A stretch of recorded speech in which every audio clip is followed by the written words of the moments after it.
আচ্ছা ঠিক আছে। সো আসসালামু আলাইকুম এভরিওয়ান, আমি Mohammad Adnan Islam Shrabon. Welcome to my English tutor. আজকে আমরা কি নিয়ে পড়াশোনা করব জানেন? আজকে আমরা পড়াশোনা করব সিলেবেল নিয়ে। তো চলুন জানা যাক সিলেবেল কি।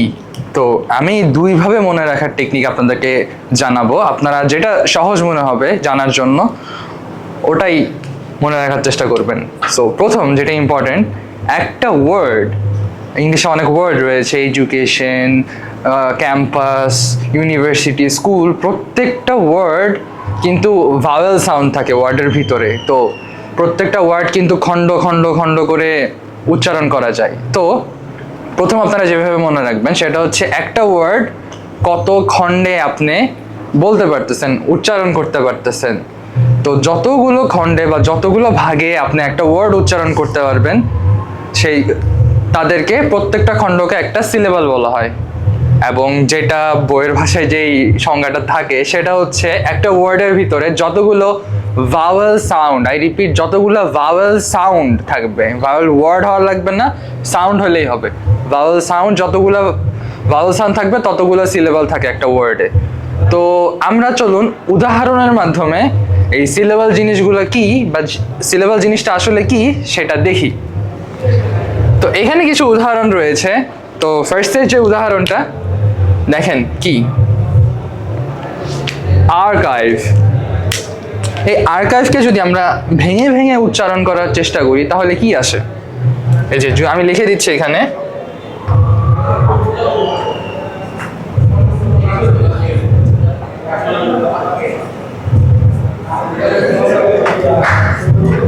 তো এখানে দেখেন আর্কাইভ, দুইভাবে বুঝাবো। এই আর্কাইভকে কয়বার ভেঙে আমরা উচ্চারণ করতে পারছি, একটা হচ্ছে আর একটা হচ্ছে কাইভ। তো এখানে যেহেতু দুইভাবে দুইটা খণ্ডে আমরা উচ্চারণ করতে পারতেছি, তো এখানে দুইটা সিলেবাল রয়েছে। আর যেখানে দুইটা সিলেবাল থাকে তাকে আমরা কি বলি? Disyllable. I repeat, disyllable. আমি লিখে দিচ্ছি।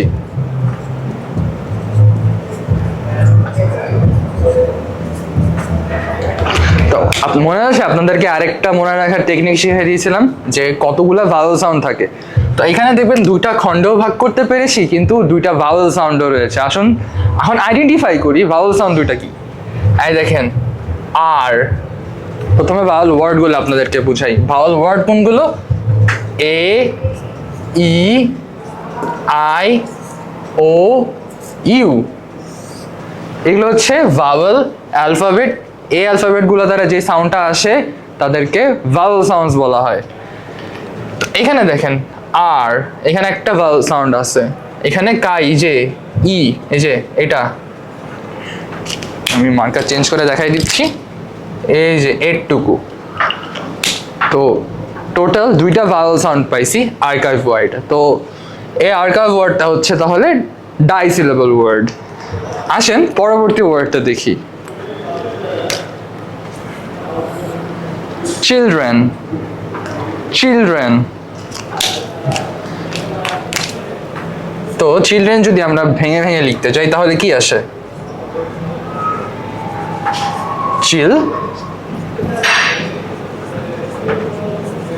ড্রেন। তো এটাও সেম, দুইটা খণ্ডে ভাগ করেছি এবং এখানে কয়টা ভাওয়েল সাউন্ড রয়েছে। এই দেখেন চিল, এই যেহেতু রসিকারটা আছে এটাও কিন্তু ভাওয়েল সাউন্ডের কাজ করে। আবার ড্রেন, এই দেখেন ড্রেন। তো দুটো ভাওয়েল সাউন্ড হয়তো পেয়ে গেছেন। তো এটা কি হবে? হ্যাঁ, আপনারা সঠিক ধরেছেন, এটাও ডাই সিলেবল ওয়ার্ড। পরবর্তী ওয়ার্ডটা দেখি, কন্ডিশন। আমার সাথে বলেন, কন্ডিশন। তো কন্ডিশন টোটাল আমরা কয় খণ্ডে ভাগ করতে পারি?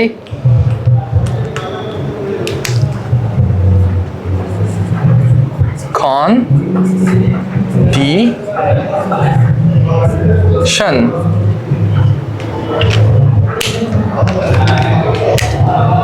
এখানে দেখতে পারবেন 3 ভাগে ভাগ হয়েছে এবং এখানে আপনি বলতে পারেন যে ভাওয়েল সাউন্ড আপনি বুঝাই দিতে। দেখেন খন যেটা আছে এটাতে যদি আপনি ইংলিশে লিখতে চান তাহলে কেমনে লিখবেন? CON। দেখেন একটা কিন্তু ভাওয়েল সাউন্ড চলে আসছে, খান। তো এখানে একটা ভাওয়েল সাউন্ড আছে ডি, এখানে তো দেখতেই পারতেছেন ডি একটা, যে ডি কেমন আসে, DE। আরেকটা ভাওয়েল সাউন্ড, এন্ড শানে তো দেখতেছেন আকার রয়েছে শান। তো যেহেতু এখানে তিনটি ভাওয়েল সাউন্ড রয়েছে, তো আমরা এখানে কি বলবো? তিনটি ভাওয়েল সাউন্ড থাকলে তো আমরা কি ট্রাইসিলেবল বলবো নাকি ডাইসিলেবল বলবো নাকি মনোসিলেবল বলবো? আমরা কিন্তু ট্রাইসিলেবল বলেন, ডাইসিলেবল বলেন, পেন্টাসিলেবল বলেন, এগুলো বলতেই থাকতে পারি। কিন্তু একটা ওয়ার্ড রয়েছে, এটা আপনাকে পরবর্তীতে যখন আরো সিলেবল বুঝাবো তখন আপনাদের সেটা বুঝাবো। তো আপাতত আপনারা মনে রাখেন তিনটা যেহেতু আছে ট্রাইসিলেবল।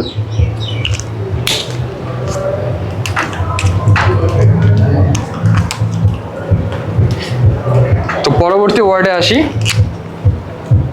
বানানা। এটা যদি আমরা লিখি তাহলে কি আসে? বা না না। কয় খণ্ডে ভাগ করতে পারছি? 3 খণ্ডে। ভাওয়েল সাউন্ড কয়টা? 3টা। বা না না।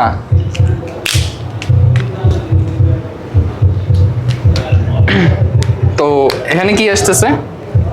যেহেতু তিনটা ভাওয়েল সাউন্ড রয়েছে এই কারণে ট্রাইসিলেবল। I repeat, ট্রাইসিলেবল।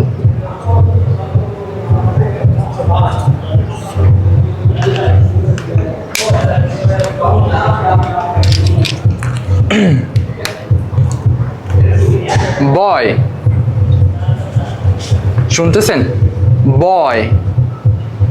এখানে কিন্তু কোনো খণ্ড হচ্ছে না, একটা খণ্ড থাকতেছে। যখন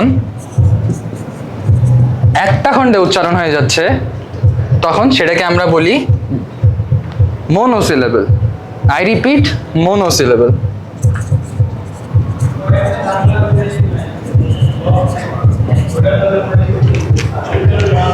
শিপ, এখানে দেখবেন ডাবল ভাওয়েল রয়েছে।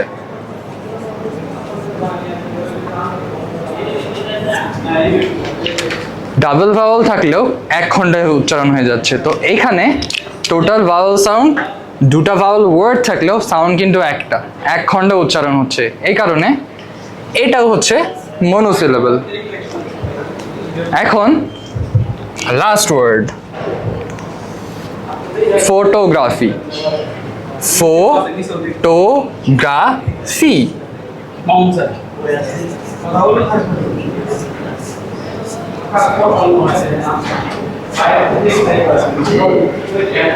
সরি, এখানে জায়গা হচ্ছে না, আমি এটা নিচে লেখার চেষ্টা করতেছি।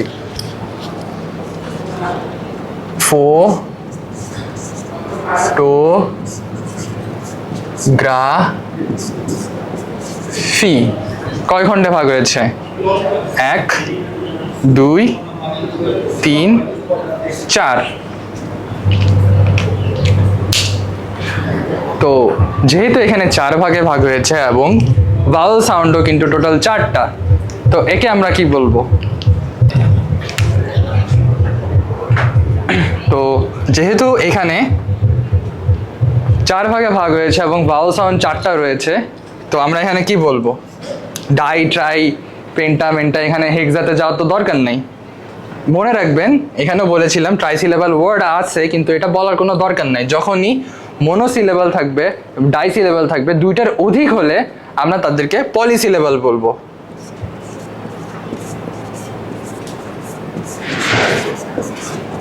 পলিসিলেবল। তো এখানে যেহেতু শিখেছিলাম ট্রাইসিলেবল কন্ডিশন, একে ট্রাইসিলেবল বলার কোনো দরকার নাই, একে আমরা কি বলবো? পলিসিলেবল।